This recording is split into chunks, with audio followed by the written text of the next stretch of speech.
नमस्कार सज्जन हो. मुक्ती कीर्तनमाला या यूट्यूब चॅनलमध्ये मी DB सातवडेकर आपलं स्वागत करतोय.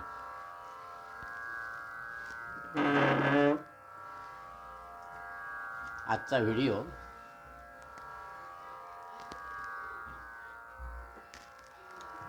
एका गंभीर विषयावर आहे आणि जो अपरिहार्य आहे असं चिंतन मांडणार आहे. शीर्षक आहे मरणाचं चिंतन. श्री गणेशाय नमः. श्री परमात्मने नमः. वक्रतुंड महाकाय सूर्यकोटि समप्रभ निर्विघ्नं कुरु मे देव सर्वकार्येषु सर्वदा. गुरुर्ब्रह्मा गुरुर्विष्णु गुरुर्देवो महेश्वरः गुरुस्साक्षात् परब्रह्म तस्मै श्री गुरवे नमः. मूकं करोति वाचालं पंगुं लङ्घयते गिरिं यत्कृपातमहं वन्दे परमानन्दमाधवम्.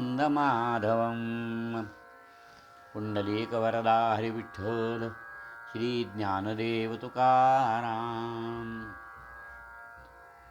सज्जन हो, प्रत्येक मनुष्याला निष्प्राण असा देह बघितला की धक्का बसतो. ही अपरिहार्य गोष्ट आहे. निष्प्राण असा देह बघितला की प्रचंड धक्का बसतो. नक्की काय घडलं आहे? शरीर तर आपल्याला दिसत आहे, मग प्राणी गेला म्हणजे काय झालं आहे? असं का बरं घडलं?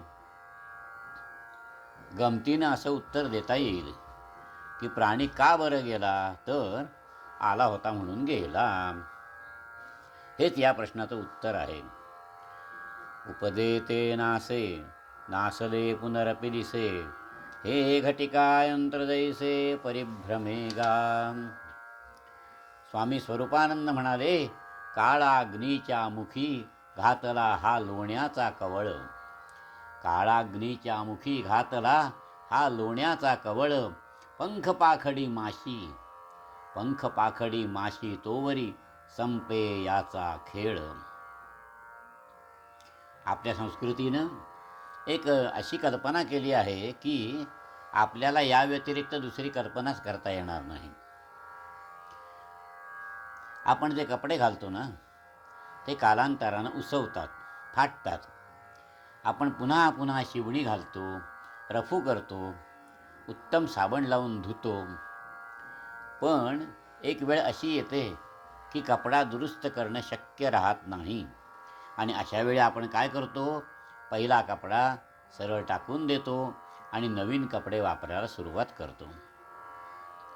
पहिल्याची उपयोगिता संपली म्हणजे एक्सपायरी डेट उलटून गेली. श्रोते हो, तद्वतच हे देहरूपी वस्त्र निरुपयोगी झाले म्हणजे देहधारी जो आत्मा, म्हणजे त्याला देही असं म्हणतात, म्हणजे ब्रह्मचैतन्य या शरीराचा त्याग करतं आणि दुसऱ्या देहाचा स्वीकार करतं. भगवान श्रीकृष्ण गीतेत सांगतात, वासांसी जीर्णानि यथा विहाय नवानि गृह्णाति नरोपराणि तथा शरीराणि विहाय जीर्णान्यन्यानि संयाति नवानि देही. त्यामुळे आला तो जाणार आणि गेला तो येणार. या आत्म्याला शस्त्रानं तोडता येत नाही, अग्नी त्याला जाळू शकत नाही, पाण्याने तो भिजत नाही आणि वायूने तो सुकत नाही. आपल्या दिव्य संस्कृतीनं मनुष्याची घातलेली समजूत अशी आहे, सांत्वन आहे. सांत्वन म्हणजे शांतवन. मी म्हणसी परी जाणसी काय खरा तू कोण. मी म्हणसी परी जाणसी काय खरा तू कोण. असे काय मी मन बुद्धी वा असे काय मी मन बुद्धी वा प्राण पहा निरखोन. स्वरूपानंदजी लिहून गेले, असे काय मी मनबुद्धी वा प्राण पहा निरखोन. म्हणजे हा देह म्हणजे मी नव्हे. देह म्हणजे मी नव्हे. आपण घरात अनेक वेळा म्हणतो, अरे लाईट लावा रे. कोणीतरी सांगतो लाईट गेले आहेत. प्रत्यक्षात बल्ब असतो, स्विच असतात, वायर्स असतात. मग दिवे का लागत नाहीत? विजेचा सप्लाय नसला तर दिवे कसे लागणार? अगदी तद्वतच निष्प्राण देह म्हणजे लाईट नसलेली वायर किंवा दिवे. वीज पुरवठ्याचा भरवसा किती? आपल्याला सर्वांना माहिती आहे, वीज पुरवठा कोणत्याही क्षणी बंद होऊ शकतो आणि हे आपण गृहीत धरूनच चालतो. आणि तसंच या देहातलं चैतन्य शरीराला कधी सोडून जाईल सांगणं अशक्य आहे. समर्थ म्हणाले, मना पाहता सत्य हे मृत्युभूमी, जिता बोलती सर्व ही जीव मी. मना पाहता सत्य हे मृत्युभूमी, जिता बोलती सर्व ही जीव मी. चिरंजीव हे सर्व ही मानिताती, अकस्मात सांडोनिया सर्व जाती. मरे एक त्याचा दुजा शोक वाहे. मरे एक त्याचा दुजा शोक वाहे, अकस्मात तोही पुढे जाता आहे.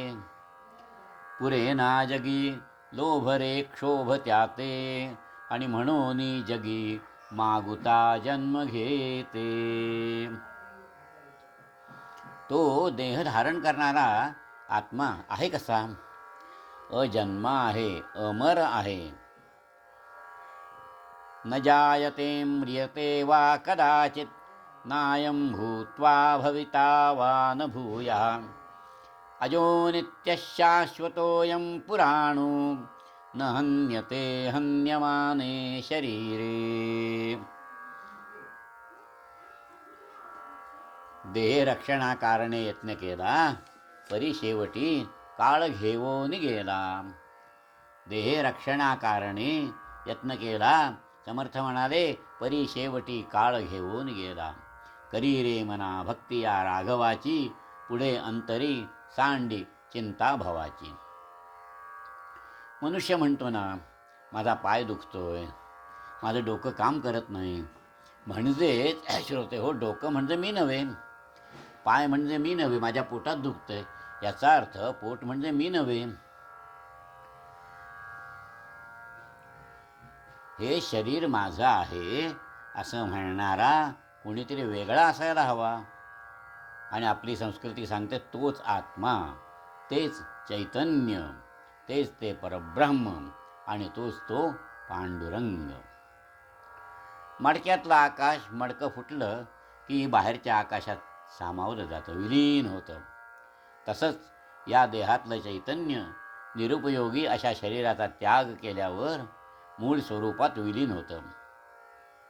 लय म्हणजे संपणं नव्हे, मूळ स्थिती प्राप्त होणं म्हणजे लय. मरण म्हणजे माहेरी जाणं, मृत्यू म्हणजे मोठी सुट्टी. व्यापारी बांधव प्रचंड उलाढाल करतात, पण लक्ष कुठे असतं?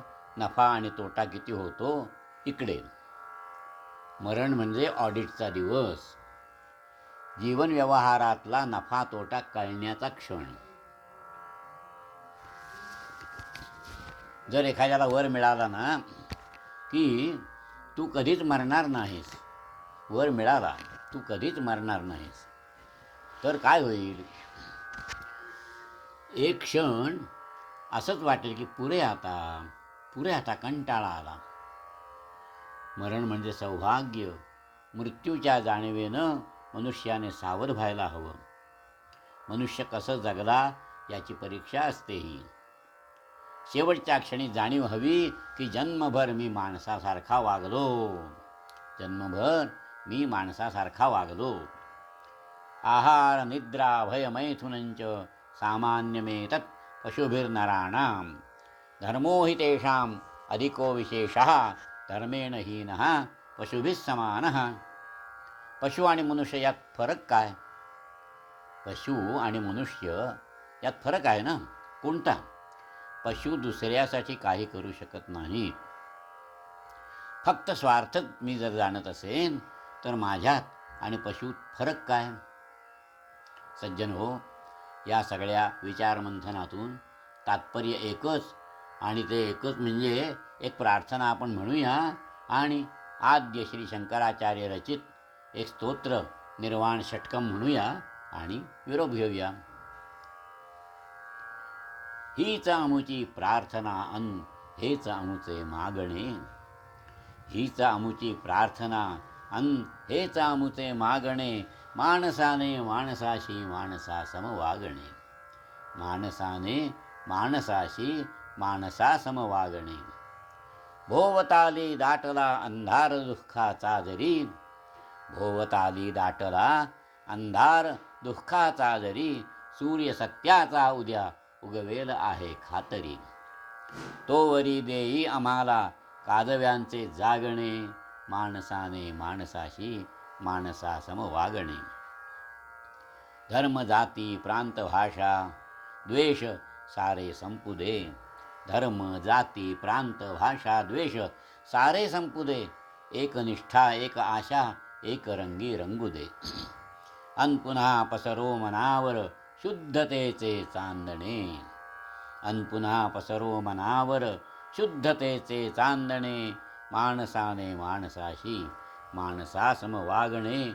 माणसा सम वागणे. आपण